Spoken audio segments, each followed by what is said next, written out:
का क्या है, नेता सिर्फ वादे करने आ रहे हैं और अपना काम ठीक से नहीं कर रहे हैं। अगर वो काम ठीक से करते होते वो काम ही नहीं बताते, वो सिर्फ इतना बताते हैं कि हमने ये करना है, हमने ये करना है। 2014 की बात है जब 2014 तक पानी कितनी प्रॉब्लम थी कि ट्यूबवेल से ही पानी मिलता था और कुछ नहीं था। बिल्कुल मेरे लड़के के सामने 2 थप्पड़ मारे कुलदीप सोलंकी ने, खुद कुलदीप ने मारे, क्योंकि वो लड़का वीडियो बना रहा था। जब भी कहीं भीड़ होती है तो वीडियो बनती है, वहाँ जेई थे, एई थे और कुलदीप सोलंकी का स्टाफ था। राजनगर के अंदर जब आप घुसे आपने डस्टबिन नहीं देखा? कितने पेड़ देखे राजनगर में लगे? नहीं, पेड़ भी कुछ दिखाई नहीं दिया, बस वो थोड़ा रेलवे की जमीन की तरफ जो था, वो तो उस साइड है ना, वो जंगल हो गया एक तरीके से। वो रेलवे की जमीन है, उस पर किसी का अधिग्रहण नहीं है। अब नमस्कार जी, मैं Kapil Parshuram, Sadhnagar news owner and founder. आप भली भांति परिचित होंगे और मेरे साथ बैठे हैं बिजवासन विधानसभा के एक वार्ड राजनगर पार्ट 2 से सतीश लोटा जी, जो इंटरनेशनल अवार्ड विनर है। इसके साथ साथ ये पूर्व संगठन मंत्री भी रह चुके आम आदमी पार्टी में। इसी को लेकर हम आज इनसे बात करेंगे, इनके राजनगर 2 में क्या चल रहा है, लोगों की क्या समस्या है और उनकी समस्याओं को अनसुना क्यों किया जा रहा है, क्यों उनकी समस्या हल नहीं हो पा रही है, जबकि फुल बहुमत में दिल्ली में बीजेपी की सरकार है, पार्षद उनके हैं और विधायक उनके हैं, मंत्री उनके हैं, चारों तरफ बीजेपी की सरकार है, जिसको बोलते हैं ट्रिपल इंजन की सरकार। फिर भी काम क्यों नहीं हो रहे? जनता को मूलभूत जरूरतें, पानी जिसके बिना कोई नहीं रह सकता, पानी नहीं मिल रहा, शिविरों की सफाई नहीं हो रही, नशा पत्ती हो रही है, अफीम गांजा बिक रहे हैं, तो आखिर प्रशासन मौन क्यों है? क्यों मौन है प्रशासन? इसी के बारे में सतीश लोटा जी से हम बात करेंगे। तो सतीश लोटा जी नमस्कार। सबसे पहले आप ये बताइए, आपके राजनगर पार्ट 2 में सरकार कौन चला रहा है, जनता या गुटबाजी? देखो, आप कहीं भी किसी भी क्षेत्र में जाओगे गुटबाजी आपको सब जगह मिलेगी, क्योंकि महत्वाकांक्षी लोग सब जगह हैं। सब लोगों को लालच है कुछ ना कुछ बनने का, और इसी वजह से वो जनता को दिखाते हैं कि हम ये करेंगे, हम ये कर रहे हैं, हम ये कर रहे हैं, हम मेहनत कर रहे हैं। वो अलग चीज़ है। मगर जनता ने आज तक, मुझे लगता नहीं कि जनता के हाथ में पावर दी गई हो। जनता के हाथ में पावर होती तो जनता अपने काम करा लेती नेताओं से। नेताओं का क्या है, नेता सिर्फ वादे करने आ रहे हैं और अपना काम ठीक से नहीं कर रहे हैं। अगर वो काम ठीक से करते होते वो काम ही नहीं बताते, वो सिर्फ इतना बताते हैं कि हमने ये करना है, हमने ये करना है। अब जो बीजेपी के हमारे यहाँ बने, 10 साल से आम आदमी पार्टी थी। 2014 की बात है जब 2014 तक पानी कितनी प्रॉब्लम थी कि ट्यूबवेल से ही पानी मिलता था और कुछ नहीं था। 2015 में जब सरकार बनी, आम आदमी पार्टी की फुल फ्लैश सरकार बनी, तो सरकार बनने के बाद राजनगर में हमने पानी आते देखा सिर्फ। तो उसके बाद जब धीरे धीरे राजनगर में काम होने लगा, पानी आने लगा, उस टाइम कर्नल देवेंद्र शेरावत विधायक हुआ करते थे। उन्होंने पानी की जो शुरुआत करी, उसकी वजह से ही हमने राजनगर में पानी देखा, वरना सिर्फ सुनने को आ रहा था कि अब पानी आएगा और अब पानी आएगा। सिर्फ पाइपलाइन थी, फिर पाइपलाइन जहाँ पे खराब थी वहाँ बिछवाई गई। उसके बाद आगे शुरुआतें BS जून ने, जो कमियां रह गई 5 साल में उन्होंने पूरी करी। अब उसके बाद जो जिम्मेदारी अब आई वो कैलाश गहलोत जी पे आई, क्योंकि वो विधायक बने, उनको जनता ने मौका दिया ना, इस बार नहीं दिया किसी और को। अगर बीजेपी के कैलाश गहलोत को मौका दिया तो उनको काम करना चाहिए, उनको पानी की समस्या दूर करनी चाहिए, क्योंकि उनके पास तो नीचे से लेकर ऊपर तक किसी भी अधिकारी को हटाने की पावर है। जब जिसके पास पावर है वो काम अगर नहीं करेगा तो कौन करेगा? जैसा आपने बताया, इस वक्त आपके विधायक कैलाश गहलोत हैं, जो कि बीजेपी से हैं। तो आप एक बात बताइए, जिस इंसान ने पैसे देकर वोट खरीदे हो, जिसकी एक वीडियो भी वायरल हुई थी चुनाव के वक्त और मेरे न्यूज चैनल पर भी है, भला वो इंसान काम क्यों करेगा? क्योंकि उसने आपको वोट खरीदा है पैसों में, आपने अपने मन से नहीं दिया, आपने अपने दिल से नहीं दिया, तो वो काम क्यों करेगा? वो तो डंगे की चोट पे कहेगा मैंने तो पैसे के बदले वोट ली है। मैं तो वोट खरीद रहा हूं, मैं आपका काम नहीं करूंगा। उस टाइम बोलते, सामने वाला भी मानता। अब बोल रहे हो जब चुनाव जीत गए हो कि मैं क्यों काम करूं? मतलब चुनाव के वक्त जनता इनकी माई बाप बन जाती है, हाथ पैर जोड़ते हैं, गिड़गिड़ाते हैं। उस टाइम तो और अभी एक मैंने हाल फिलहाल थोड़े दिन की बात है, एक CCTV को लेकर जनता के कुछ आदमी ने सवाल उठाए थे, कैलाश गहलोत ने बड़ी बदतमीजी से बात करी थी उनके साथ। वो वीडियो मेरे घर के पास की है। उन्होंने बोला कि कैमरे के लिए हमें दिल्ली पुलिस के पास जाना पड़ता है, कैमरे के एक्सेस के लिए। पहले ऐसा नहीं था। अवैध शराब ना बिके, अवैध गांजा ना बिके, तो मैंने उसके लिए वो काम करा है। मगर अब जो बात आ रही है कि वो एक्सेस मांग रहे हैं, दिल्ली पुलिस के पास से हमें एक्सेस क्यों लेना चाहिए? जिसके घर पे कैमरा लग रहा है उसके पास पासवर्ड होना चाहिए, उससे लेना चाहिए। हम पहले दिल्ली पुलिस जाएं, फिर पुलिस वाला हमारी सुनेगा नहीं सुनेगा, उसके पास क्यों जाने की जरूरत है? जनता है, जनता के पास एक्सेस होना चाहिए। जनता जब पहले एक्सेस होता था RW के पास, आज भी उसी के पास होना चाहिए। ये इतने ऊपर इतना लंबा प्रोसेस क्यों कर रहा है? चलिए मैं आपको बताता हूँ, मैं साधनगर गली नंबर 22 में रहता हूँ। यहाँ मैंने 9 सीसीटीवी कैमरे ठीक करवाए थे, लेकिन इसका जो एक्सेस है, मैंने एक्सेस जिसके मकान पर कैमरा लगा हुआ ना, उसके मकान में उसके परिवार में से किसी के फोन में भी एक्सेस हो वो दिलवाया है। तो इसका एक्सेस उसी के पास होगा जिसके घर के बाहर कैमरा लगा हुआ है। दिल्ली पुलिस को नहीं होगा इसका एक्सेस। तो होना यही चाहिए। यही तो बोला कि हमने आपको वोट देके गलती कर दी। तो अगर आपसे कोई इतनी बड़ी बात कर दे, आपसे ये बोल दे कि हमने आपको वोट देके गलती कर दी, तो आप बोलोगे तमीज से बात करो। हाँ। उसने गलत क्या बोला? वोट देते वक्त ये सोचते नहीं हम किसको वोट देने जा रहे हैं। ये तो कैलाश गहलोत यहाँ के है ही नहीं, ये तो बाहर रहते हैं। पहले नजफगढ़ से एमएलए थे। जनता ने क्या सोच के वोट दिया, किसके चेहरे पर दिया? पहली बात, जनता ने वोट दिया, कुछ सोच समझ के दिया हुआ। जनता ने विश्वास किया ना। हमारा दिल्ली जल बोर्ड वाले के जेई से आप स्टार्ट हो जाओ, लाख रुपए से कम सैलरी नहीं मिलती। जेई ग्राउंड लेवल पे कभी नहीं आता, एक्शन नहीं आता, एई नहीं आता। विधायक उनको किसी काम के लिए बोलता है तो ठीक है, लेकिन जब जनता किसी काम के लिए बोलती है तो वो काम क्यों नहीं होता? सैलरी उनको जनता के पैसे से मिलती है, ना कि विधायक देता है। अंडा नहीं डालोगे ना, ये काम नहीं करेंगे। मेरे पार्लियामेंट विधानसभा में दिल्ली जल बोर्ड वाले काम क्यों कर रहे हैं पता है आपको? पहले मेरी भी दिल्ली जल बोर्ड वालों से तनातनी हुई थी, लेकिन बाद में सहमति हुई कि भाई आप जनता का काम करो, मैं कुछ भी नहीं करूंगा। तो मेरे पार्लियामेंट विधानसभा में आप जाइए, दिल्ली जल बोर्ड वाले से जेई हो, एई हो या एक्शन हो, सारे काम कर रहे हैं। देखिए, एक बार तो आपको लोहा लेना पड़ेगा, एक बार तो आपको उनके सामने सीना तान के खड़ा होना पड़ेगा। बिल्कुल। जब आपको सामने ये लगता है ये विधायक है, ये पार्षद है, नहीं जी डर लगता है, भाई वो आम आदमी है। दिल्ली पुलिस वाले भी आम आदमी। अब आप बताइए मेरे को, जब किसी भी गरीब आदमी का मकान बनता है, दिल्ली पुलिस वाला बाइक रोक के खड़ा हो जाता है, उस मकान बनाने वाले पर क्या बीतती होगी? डर जाता होगा? पुलिस वाले से तो आम डर जाता होगा ना। और जब वही पुलिस वाला अगर फोटो भी मकान की ले ले, वो तो जीते जी मर जाता होगा, आधे प्राण तो उसके निकल जाते होंगे। दिल्ली पुलिस को ये अधिकार किसने दिया कि वो ऐसे जाके ये करे? जब कहीं कोई गलत काम होता है वहां दिल्ली पुलिस क्यों नहीं पहुंचती, लेकिन कहीं मकान बन रहा है वहां दिल्ली पुलिस पहुंच जाती है? ऐसा क्यों? ये जितने हार्डवेयर वाले हैं, जितने बिल्डिंग मटेरियल वाले हैं, ये दिल्ली पुलिस के खबरी हैं। ये इनको खबर पहुंचाते हैं कि भाई यहाँ मकान बन रहा है, पहुंच जाओ, यहाँ इसका काम चल रहा है, यहाँ पहुंच जाओ। दिल्ली पुलिस कुल मिलाकर कमाने का काम कर रही है, धंधा अपना कर रही है, और आम जनता की सुनवाई विधायक से लेके किसी भी प्रशासन, किसी भी डिपार्टमेंट में नहीं हो रही। मैं आपको एक सलाह दूंगा सतीश जी, मेरी जरूरत पड़े मैं आपके साथ चलूंगा। जब ये जेई और एक्शन विधायक के कहने पर काम करते हैं, जब इनकी नौकरी पे बात आएगी, विधायक अपने कदम पीछे हटाएगा या इनको बचाएगा? बताओ आप। जब आशीष सूद मंत्री होकर अपने इलाके में नहीं बचा सका, तो ये जिस विधायक पे कूद रहे हैं, जब इनकी नौकरी पे बात आएगी बचा लेंगे ना? इनके एक्शन तो इनके खिलाफ होना ही चाहिए, क्योंकि अब ये अगर विधायक के कहने पे चलेंगे तो उसमें दिक्कत है। ये लोग डर जाते हैं पुलिस को देखते ही। सबसे पहले तो मन में एक अपने धारणा बैठा लीजिए, ये पुलिस वाला नहीं है, आम आदमी है, कानून सबके लिए एक है।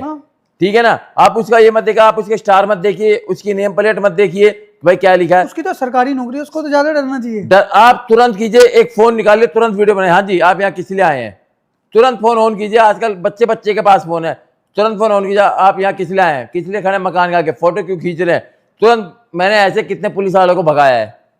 एक आम आदमी सुबह निकलता है, उसे लगता है पुलिस वाले किसी के ऊपर भी कुछ भी केस कर सकते हैं। उनको ऐसा लगता है, उनके पास पूरी जानकारी नहीं है। हम जैसे लोग, आप जैसे लोग पॉडकास्ट के माध्यम से, दूसरे माध्यम से ये बता सकते हैं कि ऐसा नहीं है। उनके खिलाफ भी कार्रवाई हो सकती है, आप करने वाले बनो। जी मैं कह रहा ना, चाहे पार्लियामेंट विधानसभा हो या बिजवासन विधानसभा हो, मैं आप लोगों के साथ हूं। कोई पुलिस वाला आपको नाजायज तंग करता है, कोई अधिकारी किसी भी विभाग का आपको तंग करता है, पैसे मांगता है, आप तुरंत फोन निकालिए। आपके मकान को या कोई भी किसी भी तरह का आपका काम हो, कुछ भी नहीं खराब होगा, मैं आपको गारंटी देता हूं। आपको एक उदाहरण बता देता हूं। मेरे पार्लियामेंट विधानसभा के विधायक है कुलदीप सोलंकी, ठीक है? उन्होंने मेरे सामने एक लड़के के 2 थप्पड़ मारे।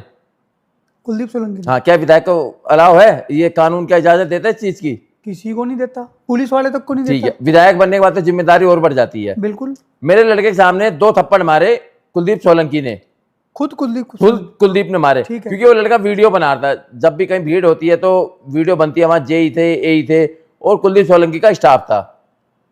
तब मैं आगे आया, मैंने कहा मेरे थप्पड़ मारो। कुलदीप सोलंकी को मैंने बोला, गरीब पर तो कोई भी हाथ उठा देता है। हाँ, सही बात। मैंने कहा मेरे थप्पड़ मारो। कह रहे तू तो चाहता यही है कि तेरे थप्पड़ मारो। मैंने कहा नहीं, गरीब पे तो हर कोई हाथ छोड़ देता है। सेकंड की देखी थी। हाँ देखी थी ना। मैंने कहा आप मेरे ऊपर हाथ उठाओ। फिर उसका स्टाफ आया, कह रहे हैं आपके थप्पड़ कौन मारेगा। फिर 2 पुलिस वाले आए, जिनमें से एक का नाम मनीष था, वहां का बीट इंचार्ज था, एक और था। मेरे को थाने ले गए वो। एसएचओ के पास गए, एसएचओ साहब के पास गए। वो शायद पहला दिन था मेरा और एसएचओ की जब मुलाकात हुई थी, तो एसएचओ साहब पूरी बात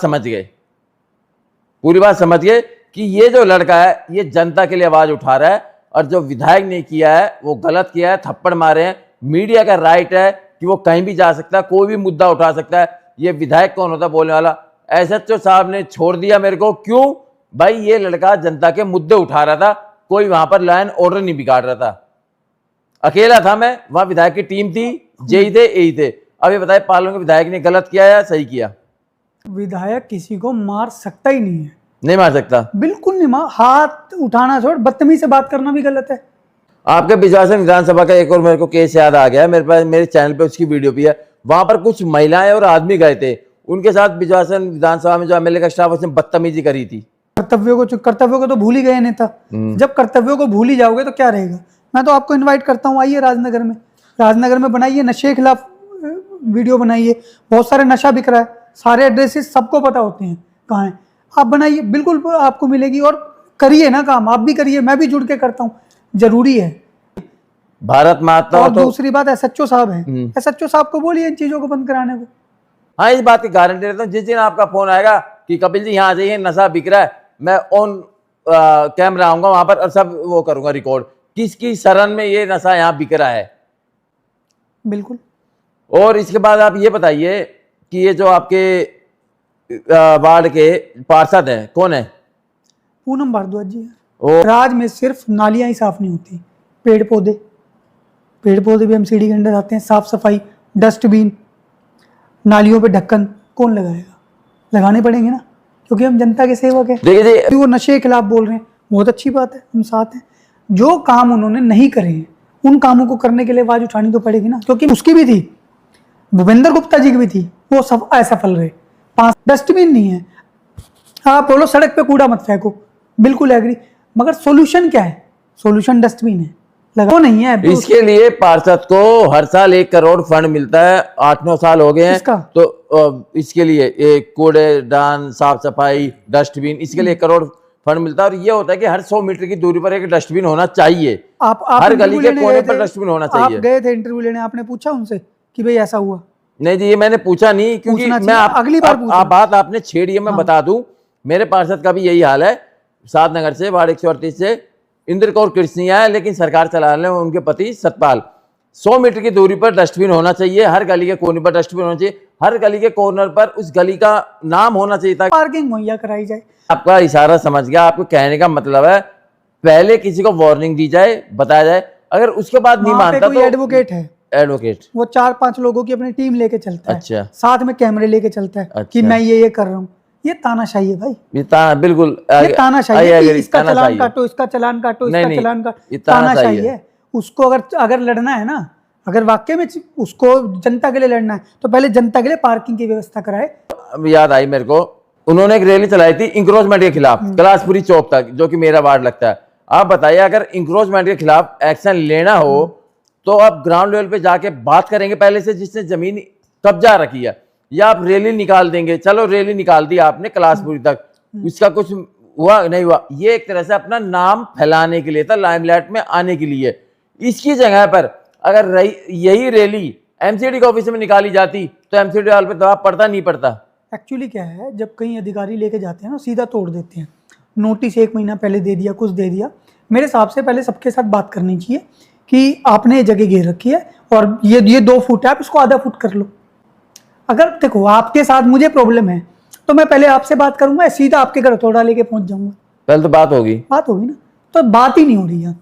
यहाँ सिर्फ ये हो रहा है कि अच्छा अभी दिखाता हूँ, गुटबाजी ज्यादा हो रही है। आप अरे जनता के सेवक बनना है ना, राजा तो ना बनना है, और आप राजा बनने के लिए आ रहे हो।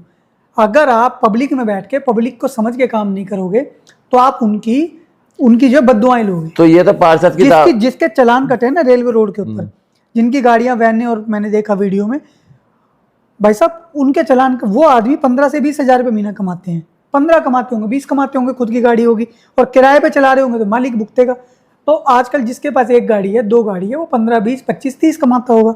आप उसका 5,000 का चालान कटा दोगे, 2,000 का चालान कटा दोगे, कहाँ से लाएगा वो? चलो ले, आपने कटा दिया, वो आपसे खुश होगा? आपने समझी कि भाई यहाँ गाड़ी क्यों खड़ी है, आपने उसको पार्किंग दी। अगर वो इतने ज्यादा वो हैं, अपने आप को काबिल समझते हैं कि मैं जनता के लिए कुछ कर सकता हूं, तो पानी की समस्या दूर क्यों नहीं करते? मैं आपको वही बता रहा हूँ कि काम कराने के तरीके होते हैं। पहला होता है जैसे विधायक है, आपने कंप्लेंट ली विधायक को दी क्योंकि आपने उसे वोट दिया, जनता का प्रतिनिधि है। लेकिन मैंने आज तक एक वीडियो नहीं देखी जिसमें वो विधायक के खिलाफ बोल रहे हो। उन्होंने तो अपना टारगेट सुरेंद्र भारद्वाज को किया हुआ है, क्योंकि यहाँ तक बता दिया कि उनके छोटे भाई है बिल्डर माफिया है। मैं कह रहा हूँ टारगेट वही सेट किया जाता है जिससे जिस जगह पे भी लड़ना है। मतलब हाँ खुले में बोला उन्होंने, मैं कि चुनाव लड़ूंगा। हाँ चुनाव लड़ो, मना कौन कर रहा है, पर चुनाव के लड़ो, चुनाव लड़ने का तो अधिकार अगर है ना। चलो मानते हैं चुनाव लड़ते हैं, ये जीत जाते हैं, फिर तो इनकी तानाशाही और ज्यादा फैल जाएगी। इन केस चुनाव जीत जाते हैं और चुनाव लड़ने में जमीन आप और आसमान 1% मानिए, 1%, चलो चुनाव जीत गए, अभी जो तानाशाही चला रहे हैं अपनी पार्षद बनने के बाद तो ये और तानाशाही चला देंगे, जीना आराम हो जाएगा। 1% मान के चलिए, तो जिस हिसाब से रवैया चल रहा है उस हिसाब से तो सिर्फ तुड़ाई होगी राजनगर में। वही ना, नहीं, राजनगर में छज्जा बार है, मेरा मन नहीं है, तोड़ दिया। राजनगर में गाड़ी खड़ी है, मतलब काले कोट का नाजायज फायदा उठाया जा रहा है। भाई साहब काला कोट किस लिए मिलता है? जनता की रक्षा के लिए, इंसाफ के लिए, न्याय के लिए, सच के लिए। फिर अधिकार के लिए थोड़ा मिलता है कि मैंने काला कोट पहन लिया। काला कोट क्या है? एक बात है, कोई भी लाइन, जनता का विश्वास है। काला कोट आपको किस लिए मिलता है कि एक लाइन है, मैंने 4 बातें बोली, 4 बातों के ऊपर एक कानून बनता है कि ये जो बातें इतनी सारी हुई हैं इसके ऊपर 498 है, ये सारी बातों का निचोड़ 498 है। तो 4 बातों को लेकर सिर्फ एक शब्द बोल देने को कानून कहते हैं, यही है ना। मंत्र जो है, मंत्र के अंदर भगवान की आराधना होती है ना मंत्र, हालांकि वो संस्कृत भाषा में, उसको हिंदी भाषा में बोल दो वही मंत्र है। तो वही है कि एक चीज है, उसकी पूरी कहानी को बनाने के लिए सिर्फ ये बोल दिया गया कि ये कानून का नाम ये होगा, उस नाम के चक्कर में पूरा आ जाता है। अब मैं बोलूँ कपिल परशुराम, तो कपिल परशुराम का चरित्र पूरा आ जाएगा, उसमें आएगा ना।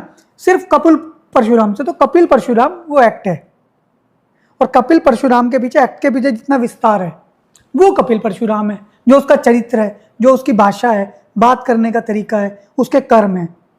तो कर्म जितने सारा कुछ उसमें, जितने भी आपकी पूरी जीवन शैली है, वो कपिल परशुराम है। तो वो एक्ट है कि ये दहेज का एक्ट है, ये एक्ट है, पर दहेज के एक्ट में जितनी बातें लिखी हैं वो सारी 498 4 पॉडकास्ट के लिए। पत्रकार, आपने विधायक के खिलाफ काफी आवाज उठाई। मैं पहले 1 मिनट सती जी पहले बता दूं, मैं पत्रकार नहीं हूं, मैं जनता का हथियार हूं। मैं लोगों से रिक्वेस्ट करता हूं, आपसे भी करता हूं, पत्रकार मैं नहीं हूं। मैंने ये अपना न्यूज चैनल गवर्नमेंट रजिस्टर्ड इसलिए करवाया ताकि प्रशासन तक जनता की आवाज पहुंचे, जो उनकी समस्याएं हैं उनके लिए मैं ऊपर तक लड़ सकूं, इसलिए। पत्रकार तो आजकल पिके पड़े हैं। आपने मेरे से बात करने के लिए बोला था, और आपका जो नेचर है, मैंने आपकी वीडियो देखी थी काफी, उस वीडियो में यही देखा कि ये आदमी जनता की बात कर रहा है, और जनता की नहीं, समस्याओं की बात कर रहा है। समस्या जनता की नहीं है, इस देश की है।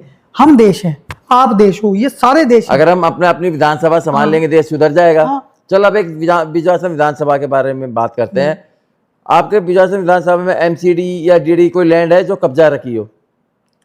उसके बारे में अभी जानकारी नहीं है, बिना बात के हवा में बातें करना ठीक नहीं। आपने अच्छा कहा, ऐसा कीजिए, आप इसका पता निकालिए किस किस ने कब्जा रखी। मैं सवाल पता क्यों पूछा आपसे?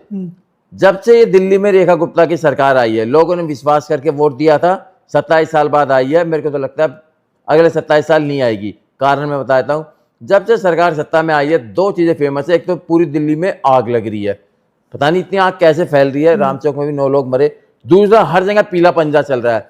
शालीमार बाग जो कि रेखा गुप्ता की विधानसभा है, वहां पर जो 50 साल से रहते, जो वहां पैदा हुए, जहाँ बहन की विदाई हुई, बहू आई, बच्चा हुआ, बड़े हुए, शादी हुए, उनके वो मकान ढा दिए। अब आप मेरे को सिर्फ एक बात बताइए, क्या डीडीए ने या एमसीडी ने कहीं ऐसी जगह बुलडोजर चलाया, जेसीबी चलाई, जो किसी नेता ने जमीन कब्जा रखी होगी? हाँ या ना में, सिर्फ हाँ या ना। उसके पास मेरे पास अभी उसके बारे में मेरे पास जानकारी नहीं। मतलब आपका जितना सवाल भी आपने ठीक है, सुना है, हाँ, पर इसके बारे में जानकारी लेके और बताया। नहीं जानकारी नहीं, अभी बताइए, पॉडकास्ट पे बैठे। अभी तक आपने जितना सुना है, कहीं पर किसी नेता का नाम आया, जमीन यहाँ नेता ने कब्जा नहीं आया ना? आम पब्लिक का ही। अब मैं बताता हूँ, सुनिए। हमारे पालन के विधायक है कुलदीप सोलंकी, हाँ, वो डीडी के अधिकारियों के साथ मिलते हैं। उन्होंने 2-3 जगह जेसीबी चलवाई। एक यहाँ पर है कैलाशपुरी में, खसरा नंबर 613, हजारों का जमीन है, वो कब्जा रखी है। सतपाल जो कि बीजेपी के निगम पार्षद है, वो कब्जा रखी है। तो ये बताइए, जो जेसीबी है वो गरीब आदमियों की छाती पर ही चलेगी, गरीब आदमियों के घर पर ही चलेगी, गरीब आदमियों के ऊपर ही चलेगी, वो नेता की जमीन पे जेसीबी क्यों नहीं चलती? बताइए, जवाब दीजिए। मैं आपको बताता हूँ, इससे साफ स्पष्ट एक बात आती है कि अधिकारी नेताओं की जेब में है, उनके उनके दिशा निर्देशों के तो हिसाब से ऐसे काम अधिकारी करते के हैं। खिलाफ कार्रवाई होनी चाहिए। कौन करेगा? क्यों? अरे आप, हमारा कानून करेगा, हाई कोर्ट करेगा।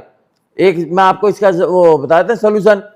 कोई भी अधिकारी आज के बाद, पालम विधानसभा हो या बिजासन विधानसभा हो, कोई भी अधिकारी आपकी नहीं सुनता, फोन नहीं उठाता, जेई एक्शन कोई भी हो, किसी भी विभाग का हो, आप एक काम कीजिए, छोटा सा मेरा फोन नंबर है, इस वीडियो में चला दूंगा, 9873363638।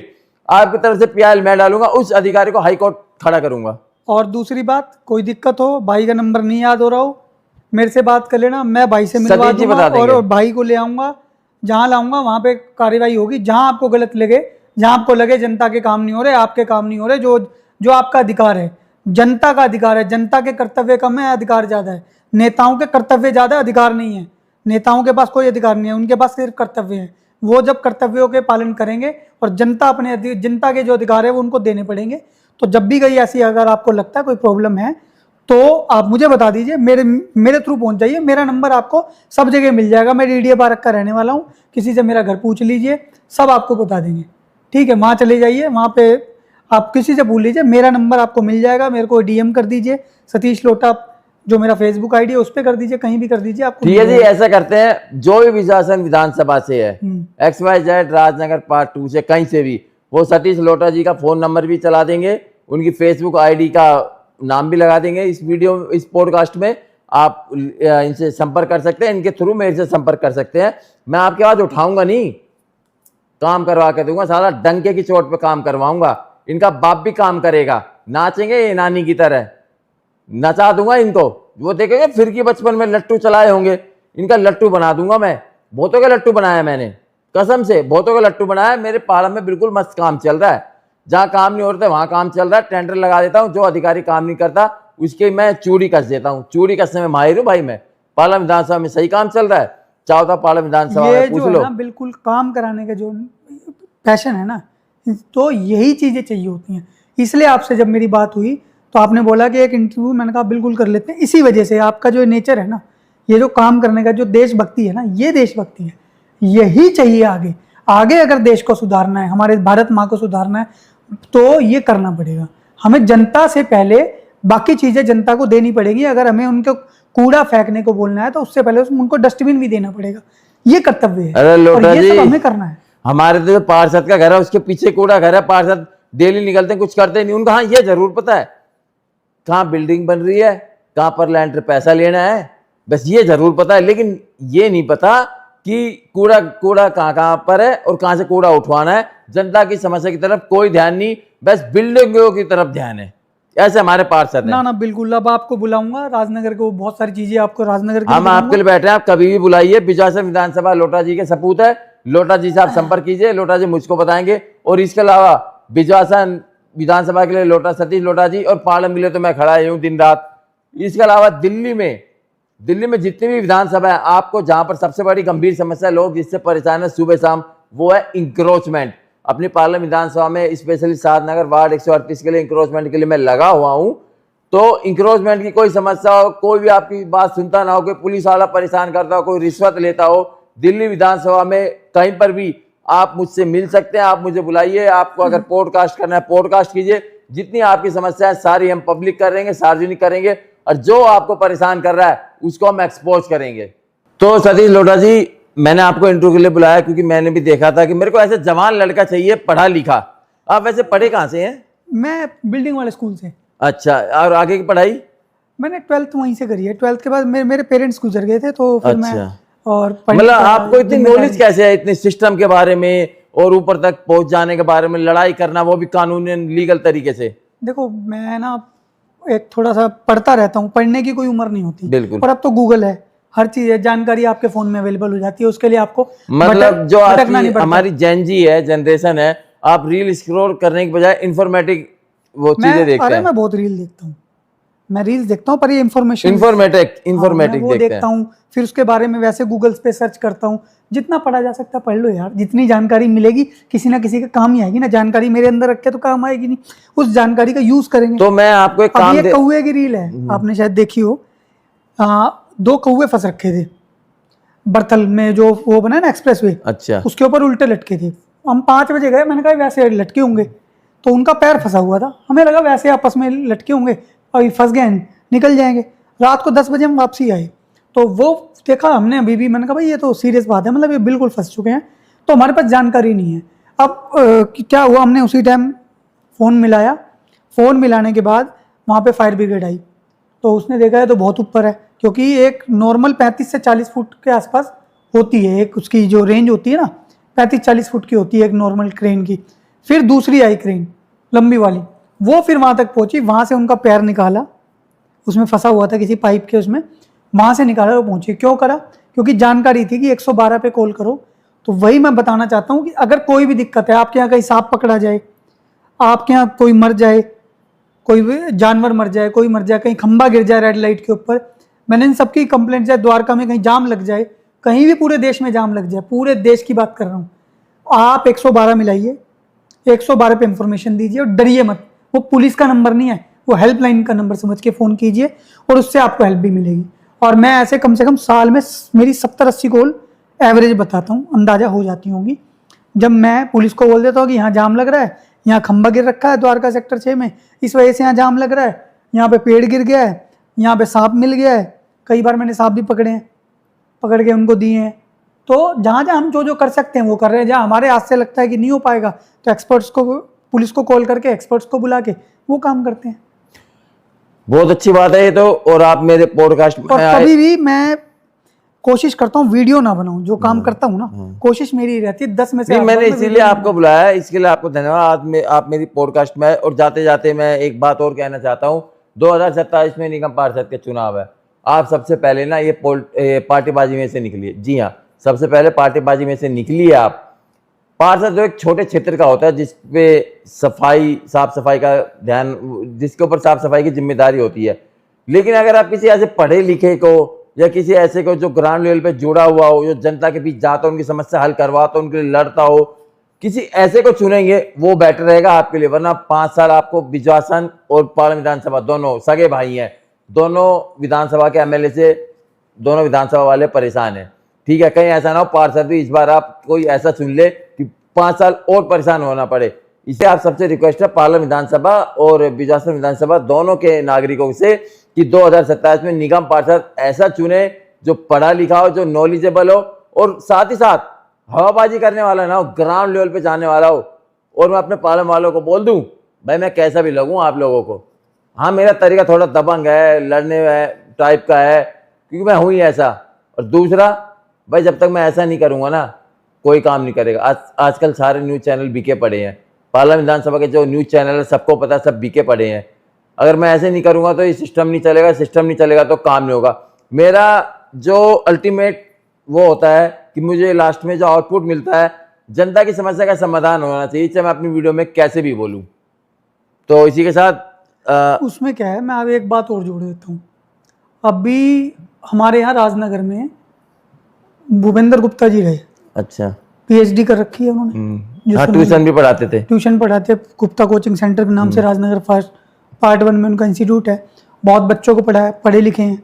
10 साल उन्होंने निगम पार्षदी करी, आज तक वो काम नहीं करा पाए। आपको नियत नहीं थी ना, नियत नहीं थी।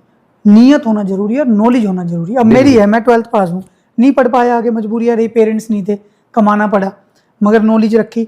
पढ़ाई जरूरी नहीं, जब आपके पास डिग्री आए, मतलब आपके मन में ये धारणा, ये भावना, मैं अगर कुछ बन गया, कुछ पावर मेरे हाथ में आ गई तो मैं जनता के लिए काम करूंगा, ना कि किसी पार्टी विशेष के लिए। ये नहीं कहता कि मैं चुनाव लड़ूंगा, कुछ करूंगा। इन केस जनता ने, देखिए मैं लोगों के लिए पहले भी काम करता आया था। अभी मैं जितने भी एपिसोड शूट करता हूँ ना अपने पॉडकास्ट पे, सारे नॉलेजेबल। लेकिन ये आप एक बार बताइए, आप जनता के लिए लड़ते हैं, ठीक है, लेकिन जनता की जिम्मेदारी ना, जब एक कोई आपके लिए आगे से सामने से आके लड़ रहा है, आपके लिए आवाज उठा रहा है, और जिनको आपने जनप्रतिनिधि बना रखा है वो आपकी आवाज तक नहीं सुन रहे, बदतमीजी से बात कर रहे हैं। जैसे 1 मिनट रुकिए, जैसे पार्लियामेंट विधानसभा में हमारे महिलाओं की इज्जत ही नहीं है, एक ने तो धर्मेंद्र सोलंकी है, जाट चौपाल रहता है, उसे महिला पे हाथ उठा दे महापुरी क्लेम में, विधायक के ऑफिस में बिहारन बोल के घर से भगा दिया, विधायक को ने मेरे सामने खुद 2 थप्पड़ मारे। जब आप ऐसे लोगों को चुनेंगे तो कैसे चलेगा? अगर आप एजुकेशन आप कहते हो कि मैं पढ़ा लिखा हूँ, कोई कहता है नहीं, नॉलेज है आप में, भावना साफ नहीं है। पढ़ा लिखा हूँ और आपके अंदर अगर बात करने की तरीके नहीं है, कोई भी XYZ, बिल्कुल बिल्कुल बिल्कुल, अगर हम किसी से बात करने में सामाजिक आदमी नहीं है, हाँ सभ्य नहीं है, फिर हम भारतीय अपने आप को कहने के लिए हमें सोचना पड़ेगा। सबसे पहली बात, हम भारत के हैं, भारतवासी के अंदर सबसे पहले सभ्यता होनी बहुत जरूरी है। अगर हम भारतीय संस्कृति और भारतीय सभ्यता को नहीं अपनाएंगे, महात्मा गांधी इस देश के आदर्श हैं। बिल्कुल, कभी आपने सुना महात्मा गांधी जो है वो उन्होंने किसी से बात एग्रेशन में की हो? जनता की प्रॉब्लम समझने के लिए पहले दिल के अंदर प्यार और प्रेम होना चाहिए। दिल में प्यार और प्रेम होगा, उनकी समस्याओं को अपनी समस्या समझना होगा, तब जाके हल निकलेगा। तो मानवता जरूरी है ना पहले। चलो आपके हाथ में नहीं है, आपके हाथ में कुछ नहीं कर सकते, प्यार से तो बोल सकते हो, किसी को इंसल्ट तो मत करो, कोई बिहार का तो बिहारन तो मत बोलो, महिलाओं पे हाथ तो मत छोड़ो। जैसे मैंने आपके कैलाश गहलोत के बारे में देखा, वो किसी ने सवाल कर लिया था, पहले भी हम बात कर चुके हैं कि CCTV के बारे में, तो उन्होंने कहा बदतमीजी से बात मत करो। भाई तू MLA खुदा थोड़ी है। मेरे फेसबुक पर बहुत बार कमेंट आते हैं उल्टे सीधे, जब उल्टे सीधे कमेंट आते हैं तो मैं उनका जवाब नहीं। ये लोग वही होते हैं फालतू के जो कुछ कर नहीं सकते, बस कमेंट कर सकते हैं। मगर कुछ लोग करते हैं तो मैं क्या उनसे लड़ने बैठ जाऊं? मैं अपने सारे कमेंट का जवाब देता हूं। मैं उनसे लड़ने बैठ जाऊं? मैं लड़ता नहीं, मैं कोई बात नहीं, कर लेंगे यार। किसी को अगर मेरे से कोई डिसएग्री भी हो सकता है, कोई एग्री भी हो सकता है, ये समाज है, होना जरूरी है। डिसएग्री भी होना जरूरी है, एग्री भी होना जरूरी है। या तो आप शांत रहो, कोई बात नहीं, कोई आपकी बात से डिसएग्री, क्या हो गया? ये समाज है, ये लोकतंत्र है, डिसएग्री होना और एग्री होना दोनों चीजें जो मायने रखती है। तो चलिए जी, आपने देख लिया, आज हमने 2 विधानसभा कवर कर ली, बिजासन विधानसभा, पालम विधानसभा। बिजासन विधानसभा राजनगर पार्ट 2 से सतीश लोटा जीते। आपकी जो भी कोई समस्या, डरिए मत अब, क्योंकि 10 महीने रह गए चुनाव के, अब सब आपके पैर पकड़ेंगे, अब आपके हाँ में हाँ मिलाएंगे, आप कहेंगे ना पैर मेरे धो के पानी पी, वो भी पी लेंगे। अब ये नहीं करना है। सतीश लोटा को आप बताइए, जो भी समस्या है पॉडकास्ट में बैठना है, पॉडकास्ट में बैठिए। जो आपसे पैसे लेते हैं करप्ट अधिकारी, चाहे पुलिस वाले, चाहे कोई भी हो, सबको एक्सपोज किया जाएगा, डरिए मत। एक दिन यार शमशान घाट सबको जाना है। मैं 45 का हूँ, 15 साल 20 साल और जीऊंगा, शमशान घाट सबको जाना, आखिरी ठिकाना वही है। तो ये डरना कैसा यार, ये डर छोड़ो। कुछ करके कोई आपको कुछ नहीं बिगाड़ सकता। चलते चलते कुछ पुण्य का काम कर लेते हैं, हमारी आने वाली जनरेशन सुरक्षित रहेगी। इसी के साथ आप सभी का धन्यवाद।